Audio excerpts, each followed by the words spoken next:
உதவி செய்த கணக்கேள்விகள் என்ன காலம். ஆனால் இப்போ நிறைய பேர் இருக்கிறார்கள் உதவி செய்வதற்கு ஆயத்தமாக. நீங்கள் கொஞ்சம் முன்னேற்றத்தை காட்டினீர்கள். முதல் ஊக்குவிப்புக்காக சின்ன சின்ன உதவிகள் கிடைத்தாலும் மேலும் பல உதவிகள் கிடைக்கும். நீங்களும் மனதை திடப்படுத்திக் கொண்டு முன்னேற்றமாக சிந்தித்து கொஞ்சம் முயற்சி எடுத்தீர்களானால் வாழ்வு என்பது தான் இருக்கின்றது. அந்த வகையில் நீங்கள் உள்ளத்தில் திடம் கொண்டவர்களாக இருக்கின்றீர்கள். இந்த நிலையில் இவரை போன்றவர்களை நீங்கள் சந்திப்பது உங்களுக்கு கவனித்துக் கொண்டிருக்கின்றார்கள், எவரும் கைவிடவில்லை என்ற ஒரு உத்வேகத்தை உங்களுக்கு தலைவர் சொன்னதை போல சங்காரவேல் அவர்களின் மகனின் தந்திருக்கின்றார். தந்தபோது அவர்களுடைய நிலைமைகளுக்கு ஏற்ப இந்த காசை நாங்கள் சமமாக பிரிக்காமல் நிலைமைகளுக்கு ஏற்பாக பிரிச்சிருக்கிறோம். அந்த வகையில் எங்களுக்கு ஒரு அரியதாஸ் அவர்கள் சிறந்த அறிவுள்ள ஒரு மனுஷன். அவரை நான் சந்திச்ச போது எனக்கு அவர் அந்த எந்த ஒரு சந்தர்ப்பத்திலையும் ஒரு நெகட்டிவாக, அதாவது எதிர்கணியமாக எந்த ஒரு விடயத்தையும் பார்க்காமல் இந்த சக்தி டிவியில நடக்கிற விஷயம், இந்த போராளிகளை கொண்டு வச்சுட்டு அவர்கள் உள்ளது உரியது முழுவதையும் அலசி ஆராய்ச்சி அவர்களை மீண்டும் ஒரு குற்றவாளிகள் ஆக்கின்ற ஒரு நிலைமைக்கு கொண்டு வந்தது போல சில நிகழ்வுகள் நடக்கிறத பார்த்து அவர் மனவருத்தப்பட்டார். நான் பங்கடாவளியில் போய் அவரை சந்தித்த போது அவர் அந்த எல்லாத்தையும் புரட்டி புரட்டி புரட்டி புரட்டி இன்னும் ஒரு தடவை அவர்களை கொண்டு குற்ற விசாரணை செய்வது போன்று சில வேலைகளை செய்தார். அப்போதான் அவர் சொன்னார், இதெல்லாம் நீடிக்கிறது சரியில்லை சார். ஆகவே நாங்க எங்களோட போராளிகளுக்கும் அவர்களை அரவணைத்து செல்வதற்குரிய ஆக்கப்பூர்வமான வேலைகளை இயன்ற அளவுக்கு செய்ய வேண்டும் என்ற ஆலோசனையை தெரிவித்திருந்தார். அவர் ஒரு சிறந்த அரசியல் அறிவுள்ள ஒருவர், அப்படி சமூக சிந்தனை உள்ள ஒருவர். அவர் எடுத்து எனக்கு சொன்னார், செந்தில் எனக்கு உதவி செய்தார். எங்களுக்கு பிரேமானந்தர் எனக்கு ஒரு மிகவும் ஒரு பலமான ஒருவராக இருந்தார். ஐயா ஒரு நல்ல தூய சிந்தனையோடு செயற்பட்டார். இந்த வகையில் இப்படி ஒரு நல்லவர்கள் உழைப்பின் காரணமாக இந்த உதவிகளை செய்வதற்கு வாய்ப்பாக இருந்தது. முதற்கட்டமாக உங்களுக்கு உதாரணமாக அவர் எங்களுக்கு ஒரு பில் ஒன்று தந்திருந்தார். 80,000 ஒரு சொச்சமான பில் ஒன்று தந்திருந்தார் கடை தொடங்குவதற்கு. நாங்கள் 70,000 ரூபாய் அதுல சிபாரிசு செய்திருக்கின்றோம். அதே போல அரியதாச வீட்டில் போய் நாங்கள் பார்க்கிற போது அவருடைய சுய முயற்சியோட இந்த உண்மையில டாக்டர் அவர்கள் குறிப்பிட்டது போன்று உண்மையில் இந்த மனம் சரியாக வலிமையாக இருக்கும் என்று சொன்னால் எங்களோட உடல் பலவீனங்கள் எல்லாம் மன வலிமையின் முன் எல்லாம் பறந்துவிடும் என்பது போன்று அவர் அந்த கால் இல்லாத விலையிலும் கூட 5 குழந்தைகள் இருக்கின்றார்கள். அதனோடு அவர் ஒரு கிணறு வெட்டி அதுல மரவள்ளி தோட்டம் போட்டு அப்படி ஒரு செய்வதை நான் இவரிடம் போய் நேரடியாக பார்க்க சொன்னேன். இவரோட எங்களுடைய மகேந்திரன் அவர் வரவில்லை. எல்லா இடமும் போய் தனித்தனியே விசிட் பண்ணி அவரிடத்தையும் பார்த்து விட்டு நிறைய பேர் உண்மையில பல்வேறுபட்ட வேதனைகளோடு பல பேர் இருந்தாலும் முதற்கட்டமாக தெரிவு செய்வதற்காக இவ்வளவு பேரை நாங்கள் தெரிவு செய்திருக்கிறோம். இது 1,00,000 70,000 50,000 40,000 30,000 25,000 வரைக்கும் இதுல இந்த கொடுமானங்கள் இருக்கின்றது. இதுல 25,000 ஒரு ஊத்திச்சேரியில் இருக்கிற ஒரு பிள்ளை ஒன்று வரல, புஷ்பராணி அவர் வரவில்லை, அவருக்கு கொடுக்க வேண்டியிருக்கின்றது. ஆக தயவு செய்து நான் உங்களிடம் கேட்டுக்கொள்கின்ற விடயம் என்னவென்றால், அவர் ஒரு நல்ல சிந்தனையோடு உங்களை ஒரு நல்ல ஒரு முன்மாதிரியாக இருக்க வேண்டும் என்று, அதாவது நீங்கள் செய்து காட்டுகின்ற அந்த செயற்பாடுகள் மற்றவர்களுக்கு முன்னுதாரணமாக இருக்க வேண்டும். அதாவது நாங்கள் தங்கி வாழுகின்றவர்கள் இல்லை, மற்றவர்களையும் எங்கள் தங்கி வாழ வைக்கக்கூடிய விதத்தில் செயற்படக்கூடியவர்கள் என்ற வகையில் உங்களுடைய செயற்பாடுகள் அமைய வேண்டும். அவ்வாறு அமைகின்ற போது இன்னும் பலர் உதவி செய்வதற்கு முன்வருவார்கள். ஆனால் உண்மையில் இயலாதவர்களை நாங்கள் கஷ்டப்படுத்த விரும்பவில்லை. ஆனால் உண்மையாக ஏதோ ஒரு வகையில் நான் பார்த்தவுடன் இந்த டெலிபோன் இந்த ஹேண்ட்போன் மெக்கானிசம் செய்கின்றவர், தேங்காய் பிசினஸ் செய்கின்றவர், மற்ற சைக்கிள் கடை போட்டு அதன் மூலமாக வாழ்வாதாரத்தை கட்டிக்கொள்கின்றவர், அதே இதில் மீன் பிடித்தல் மூலமாக அந்த கால்கள் இல்லாத போதும் மீன் பிடித்தல் தொழிலை செய்கின்றவர். இவர்கள் எங்களுக்கு உண்மையில் ஒரு நம்பிக்கையை ஊட்டினார்கள். என்னவென்றால், நாங்கள் செய்து காட்டுவோம், ஒரு நல்ல ஒரு பிராக்டிஸ், அதாவது நல்ல ஒரு செயற்பாட்டினை, வெற்றிகரமான செயற்பாட்டினை செய்து காட்டுவோம் என்ற வகையில் நீங்கள் செயற்பட்டதன் அந்த விளைவு உங்களுக்கு கட்டாயமாக உதவி செய்யும். ஏனென்றால் நான் பெரிய பொருளாதார பலத்தோடு வந்தவன் அல்ல. அவர் குறிப்பிட்டது போன்று நான் அரசியலுக்குள் வருவதற்கு நினைத்திருக்கவில்லை. உண்மையில் எங்களுடைய சுகுமார் அவர்கள் தான் என்னை தூண்டினார், கூடுதலாக தூண்டினார். தூண்டியது மட்டுமில்லை, ஒரு நாள் திடீரென்று பார்த்தேன், பிரேமானந்தன் ஆசிரியர் திடீரென்று பார்த்தான் ஒரு வாகனம் வந்து நின்றது. சம்பந்தனையாவை சந்திப்பதற்குரிய ஒழுங்குகள் செய்யப்பட்டிருக்கின்றது, கட்டாயம் நீங்கள் போக வேண்டும் என்று கூட சொல்லப்பட்டது. நான் உண்மையில விரும்பல. பிறகு அவரை நிர்பந்தம் காரணமாக பல பேரையும் எடுத்து கொஞ்சம் அவர்கிட்ட ஒரு தூது கொண்டு போனது. போன ஒரு அவர் நேரத்தோடு என்னை தீர்மானித்து விட்டார் போலும். பிறகு 2ஆம் தடவையும் பார்த்தால் ஒரு கார் ஒன்று வந்துருந்தது. அதாவது நம்மளுடைய மாணவனுடைய கார் சமந்தரையாக இன்றைக்கு போய் சந்திக்கத்தான் வேண்டும் என்று. அப்போது நான் காய்ச்சலாக இருந்தேன்.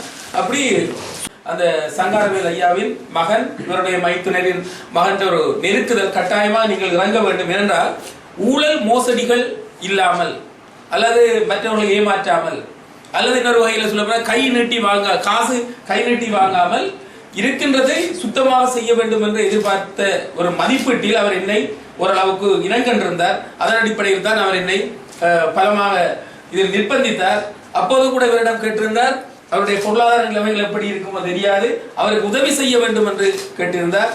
அவர் எனக்கு கொடுப்பதற்காக 5 லட்சம் ரூபாய் காசை கூட அவர் வச்சிருந்திருந்தார். அப்போது நான் சொன்னேன், நான் சமாளிக்கிறது எனக்கு பிரச்சனை இல்லை, எனக்கு நம்பிக்கை இருக்கு மக்கள் மீது, நான் பணம் செலவழிக்காட்டிலும் எனக்கு போட் போடுவாங்கிற நம்பிக்கை இருக்கு என்று சொன்ன போது பிறகு அந்த பணத்தை 2 மடங்காக்கி இன்னொரு வேட்பாளருக்கு அவர் கொடுத்திருந்தார். நான் நினைக்கிறேன் அந்த நேரத்தில் அந்த 5 லட்சம் ரூபாய் தனிப்பட்ட முறையில நான் வேணாம் என்று சொன்னதுக்கு தெரியல. அது ஒரு நல்ல விஷயமா இருந்திருக்கு. அதை வேண்டாம் என்று நான் அந்த இடத்துல சொன்னேன்னா, ஏனென்றால் மற்றவர்களை கசையண்டார் நேரத்தோட கோடிக்கணக்கில் இந்த கல்விக்கு முதலீடு செய்கின்றவர். அவர் நான் வேண்டாம் என்று சொன்னது இன்றைக்கு ஒரு நல்ல ஒரு நிகழ்ச்சிக்கு, ஒரு பொது நிகழ்ச்சிக்கு, தனிப்பட்டதுக்கு தேவைக்கு அல்லாமல் இப்படி ஒரு தேவைக்கு அவர் தந்திருக்கார். ஏனென்றால் என்ன பொறுத்தவரையில் ஒரு 10 ஏற்படணும் என்று விரும்புகின்றார். அந்த செயல்பாட்டுக்கு உங்களுடைய பிள்ளைகளை நீங்கள் பயன்படுத்திக் கொள்ள வேண்டும். அவர் சொன்னது போல சில்லிக்கொடியாறு என்று சொன்னால் நாங்கள் நேற்று போய் பார்த்தா தெரியும், ஒரு தனி வாடி, அதுல வயல் இருக்குது, மாடுகளை கட்டிக்கொண்டு தம்பிராஜான்னு சொல்லி போட்டு ஒருவர் இருக்கிறார். அவருடைய பிள்ளை மெடிக்கல் காலேஜ் என்ன பண்ணிக்கிறார், 5வது ரேங்க் நினைக்கிறேன். 5வது ரேங்க்ல முடியுது, அவங்க மெடிக்கல் ஃபேக்கல்டி முடிகின்றது. அப்படிப்பட்டவர்கள் ஏழை மாணவர்கள் இன்றைக்கு ஒரு மெடிக்கல் ஃபேக்கல்டி அல்லது இன்ஜினியரிங் ஃபேக்கல்டி அல்லது லா ஃபேக்கல்டி போன்றவை பெற்று வருவதற்கு இவருடைய நிதி உதவி என்பது பக்கபலமாக இருக்கின்றது.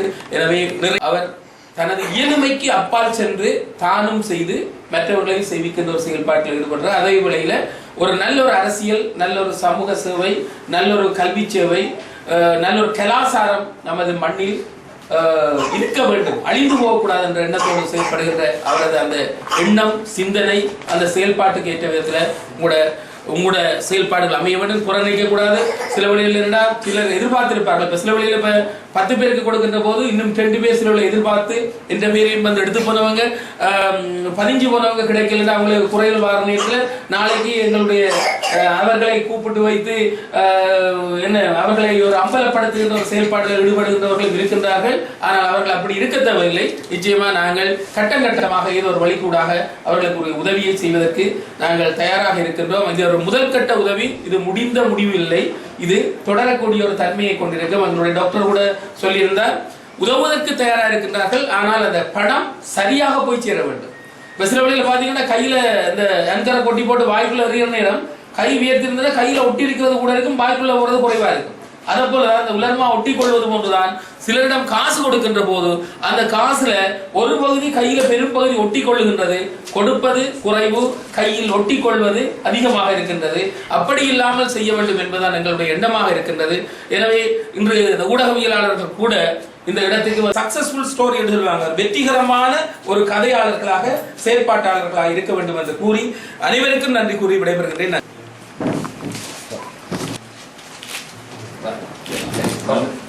நம்பிக்கை இருக்கு.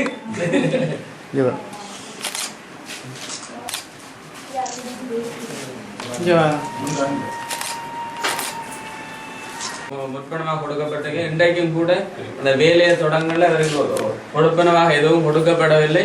சம்பிரதாயபூர்வமாக கொடுக்கப்பட்ட வேலை தொடங்கி அடுத்த நாள் அடுத்த 50,000 ரூபாய் கொடுக்கப்படும். 50,000 ரூபாய் கொடுத்திருக்கு. அவருக்கு அவரால் சுணக்கமில்ல, அந்த பெக்கோ இயந்திரத்தை அந்த இடத்தை கொண்டு போறதா பாருங்க, பெக்கோ இயந்திரத்தை கொண்டு போறதுல ஒரு இடர்பாடு இருக்கு. அதுலதான் அவருக்கு ஒரு 50,000 ரூபாய் கொடுத்திருக்கு. நம்மட பகுதியை சேர்ந்தவர்கள் லண்டன் நகரத்துல அதிகமாக வாழ்ந்து கொண்டிருக்கின்றார்கள், நல்ல வசதி படைத்தவர்கள் இருக்கின்றார்கள். அவர்கள் யார்கிட்ட போய் இதை கொடுத்து செய்யறது தெரியாத நிலையில இருக்கின்றார்கள். அவர்கள் நோக்கம் சிலரை முந்தின நாள் இரவு 10 மணிக்கு பிறகு சிலரை கஷ்டப்படுத்தி சொல்லி சொன்னவர். இதை பார்த்து இன்னும் அதிகமான பேர் இந்த உதவிகளை செய்ய வேண்டும், உங்களை போன்றவர்களை சென்றடைய வேண்டும் என்பதுதான் அவருடைய விருப்பம். ஆரம்பத்தில் செய்யக்குள்ள ஏழு பிள்ளைகளுக்கு மாத்திரம் செய்யணும், அதை தொடர்ந்து 23 பிள்ளைகளுக்கு தற்போது பல்கலைக்கழக மாணவர்களை செய்யப்பட்டு கொண்டிருக்கின்றது. இந்த முறை 6 பேர் அல்லது 7 பேருக்கு அந்த உதவி கிடைக்கப்படும். அந்த வகையில் அந்த ஒரு பிள்ளைக்கு 4 லட்சம் ரூபாய் அளவில் செலவழிக்கிறதுக்கு நம்மட பகுதியில் வெளிப்பகுதியை சேர்ந்தவர்கள் ஆயத்தமாக இருக்கின்றார்கள். இந்த நிகழ்வுகளை நீங்கள் உங்களோட ஊடகத்திற்கு ஊடாக தெரியப்படுத்துவீர்களாக இருந்தால் எமது பகுதி பிள்ளைகளும் இது போன்ற கஷ்ட நிலையில் காணப்படுற மாற்றுத்திறனாளிகளும் முன்னுக்கு பெற உதவியாக இருக்கும். இந்த நேரத்தை ஒதுக்கி தந்து இந்த இடம் வாங்கப்பட்டது. ஏற்கனவே 10 கதிரை காணாதன் 15 கதிரை இந்த தமிழருவி மன்றத்தினால் இந்த ஏற்பாடுகள் செய்யப்பட்டது. அவர்களுக்கும் நன்றி கூறுவதுடன் தனது பொன்னான நேரத்தை இவரும் இவர மனைவியும் மனைவி வந்து ஒரு கால் வீங்கிய நிலையில் காணப்படும் ஒரு போராளி தான். அவருக்கு ஒரு குழந்தை இருக்கின்றார். அவருக்கு 40,000 ரூபாய் அந்த மீன் வியாபாரம் செய்வதற்காக